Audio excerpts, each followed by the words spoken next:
വചനാമൃതം തയ്യാറാക്കി അവതരിപ്പിക്കുന്നത് അന്നക്കുട്ടി പീറ്റർ. എൻ്റെ ഒരു യുവ സുഹൃത്ത് ഒരിക്കൽ എനിക്ക് എഴുതി, ബന്ധങ്ങൾക്ക് കൂടുതൽ ദൃഢത നൽകുന്നത് ചേർത്ത് പിടിക്കുന്ന 2 കരങ്ങളും ആത്മവിശ്വാസം പകരുന്ന നല്ല വാക്കുകളുമാണ്. വളരെ ശരിയാണ്. പലവിധ കാരണങ്ങളാൽ ഏകാന്തതയുടെ തുരുത്തിലകപ്പെട്ടുപോയി എന്ന് തോന്നുന്ന നേരത്ത് ആശ്വാസം പകരുന്ന ഒരു ചേർത്ത് നിർത്തൽ, പ്രത്യാശ പകരുന്ന ആത്മാർത്ഥതയുള്ള വാക്കുകൾ, ആത്മഹത്യയുടെ വക്കിൽ നിന്ന് പോലും ഒരാളെ ജീവിതത്തിലേക്ക് കൈപിടിച്ചുയർത്താൻ ഇത് സഹായിക്കും. ഒരിക്കൽ ഗുരു തൻ്റെ ശിഷ്യന്മാരോട് ചോദിച്ചു, എപ്പോഴാണ് പ്രഭാതമാവുന്നത്? ഒരു ശിഷ്യൻ സംശയലേശമെന്നേ മറുപടി പറഞ്ഞു, കിഴക്ക് പൊൻകതിരുകൾ വീശി സൂര്യൻ പ്രത്യക്ഷപ്പെടുമ്പോൾ. മറ്റൊരുവൻ പറഞ്ഞു, എൻ്റെ മാതാവ് എന്നെ തട്ടിയുണർത്തുമ്പോൾ. ഇങ്ങനെ പലരും പല ഉത്തരങ്ങളും പറഞ്ഞു. ഒടുവിൽ ഒരുവൻ ശാന്തമായി പറഞ്ഞു, അടുത്തു നിൽക്കുന്നയാളുടെ കണ്ണുകളിൽ എനിക്ക് എന്നെ തന്നെ ദർശിക്കാൻ കഴിയുമ്പോൾ എനിക്ക് പ്രഭാതമാവുന്നു. ഗുരുവിൻ്റെ കണ്ണുകൾ തിളങ്ങി. അദ്ദേഹം അവനെ അനുഗ്രഹിച്ചു. നിന്നെപ്പോലെ നിന്റെ അയൽക്കാരനെ സ്നേഹിക്കുക എന്ന ക്രിസ്തുനാഥൻ്റെ ആഹ്വാനത്തിൻ്റെ പൊരുൾ എത്ര മഹത്തരമാണ്. ആദ്യം തന്നെ തന്നെ മനസ്സിലാക്കാനും സ്വന്തം മേന്മകളും പരിമിതികളും തിരിച്ചറിഞ്ഞ് സ്വയം അംഗീകരിക്കാനും സ്നേഹിക്കാനും കഴിയണം.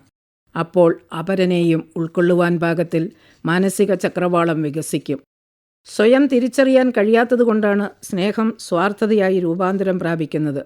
ജീവിതം അർത്ഥപൂർണമാകുന്നത് സ്വന്തം വാക്കും നോക്കും ചെയ്തികളും അപരനുകൂടി പ്രയോജനപ്രദമാകുമ്പോഴാണ്. മൃഗീയ വാസനകളും യാന്ത്രികതയും മനുഷ്യനെ ഭരിക്കുന്ന നിരവധി സംഭവങ്ങളാണ് അനുദിനം കാതുകളിലെത്തുന്നത്. വേറിട്ടൊരു ദർശനമുണ്ടാവുകയാണ് പ്രധാനം. സ്നേഹവും ലാളിത്യവും വിനയവും സമം ചേരുന്നൊരു ജീവിത ദർശനം.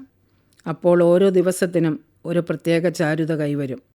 അങ്ങനെയാവുമ്പോൾ അപരൻ നമ്മുടെ തന്നെ കണ്ണാടിയായി മാറും. സംതൃപ്തി, സമാധാനം തുടങ്ങിയ അവസ്ഥകൾക്ക് നാം കൽപ്പിച്ചു വച്ചിരിക്കുന്ന അർത്ഥതലങ്ങൾക്ക് പുതിയ മാനം കൈവരും. നമ്മുടെ ആവശ്യങ്ങൾ പലതും മറ്റു ചിലരുടെ അത്യാവശ്യങ്ങളാണെന്ന ബോധം ചുറ്റുമുള്ളവരുടെ ജീവിത സാഹചര്യങ്ങളിലേക്ക് നമ്മുടെ ശ്രദ്ധ തിരിക്കാൻ പ്രേരിപ്പിക്കും. ജീവിതകാലം മുഴുവൻ എന്തിനെയൊക്കെയോ തേടിയലഞ്ഞ് പലതും നേടിയ ഒരു സൈന്യാധിപൻ അവസാന നാളുകളിൽ പറഞ്ഞതിങ്ങനെ, ഒന്നോർത്താൽ വളരെ കുറച്ച് കാര്യങ്ങളെ ജീവിതത്തിന് ആവശ്യമുള്ളൂ. തുറന്നിട്ടൊരു ജാലകം, ധ്യാനിക്കുവാൻ ഒരു പുസ്തകം, പൂപ്പാത്രത്തിലെ പുത്തനിലകൾ, സ്നേഹിക്കുന്നയൊരാളുടെ കരം. ഇത്രയും മതി ജീവിതം അർത്ഥപൂർണമാക്കാൻ.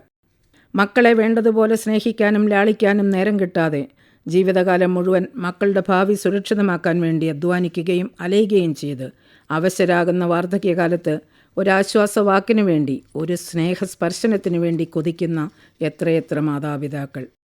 അവർക്കും ഇപ്പോൾ പറയാനുള്ളത് മറ്റൊന്നായിരിക്കില്ല. രാജു സമഞ്ജസയുടെ 5G എന്ന കൊച്ചുകഥ വളരെ ഹൃദയസ്പർശിയാണ്. ബന്ധുമിത്രാദികളുടെ ശല്യത്തിൽ നിന്ന് രക്ഷ നേടാൻ കൂട്ടുകുടുംബത്തിൽ നിന്ന് ഭാര്യയെയും മക്കളെയും കൂട്ടി ദൂരെ ഒരു ഫ്ലാറ്റിൻ്റെ ഉന്നതങ്ങളിൽ കൂടുകൂട്ടിയ ഒരു ചെറുപ്പക്കാരൻ. സർവ്വവിധ സൗകര്യങ്ങളുമുണ്ടായിട്ടും ഭാര്യയുടെ ആകസ്മികമായ അകാല മരണത്തിൽ മനസ്സിലും ഹൃദയത്തിലും ഒരുപോലെ ശൂന്യത ബാധിച്ച അവസ്ഥയിൽ നെടുവീർപ്പെടുന്നു അയാൾ. മക്കളാകട്ടെ ബന്ധങ്ങളുടെ തണൽ കൈമോശം വന്ന് മാനസിക നില തെറ്റിയ അവസ്ഥയിലും. നമ്മിലേക്ക് തന്നെ ചുരുങ്ങിക്കൂടി പലതും നേടിയെടുക്കാൻ പരക്കം പായുന്നതിനിടയിൽ മറ്റുള്ളവരെല്ലാം ബാധ്യതയായി തോന്നിയേക്കാം. ഒടുവിൽ തിരിച്ചറിയുന്നു ഒരു ചേർത്തുപിടിക്കലിൻ്റെയും ആശ്വാസം പകരുന്ന ചില വാക്കുകളുടെയും വില. നല്ല സമരിയാക്കാരൻ്റെ ഉപമയിൽ യേശു വരച്ചു കാണിക്കുന്നതും അനുകമ്പാർദ്രമായ ഈ സാന്ത്വന സ്പർശത്തിൻ്റെ മഹത്വമാണ്. കപടനാട്യക്കാർ വളരെയുണ്ടെങ്കിലും നല്ല സമരിയാക്കാരായ ചെറുപ്പക്കാരുടെ മാതൃകകളും നമ്മുടെ സമൂഹത്തിൽ കുറവല്ല എന്നത് പ്രത്യാശ പകരുന്നു.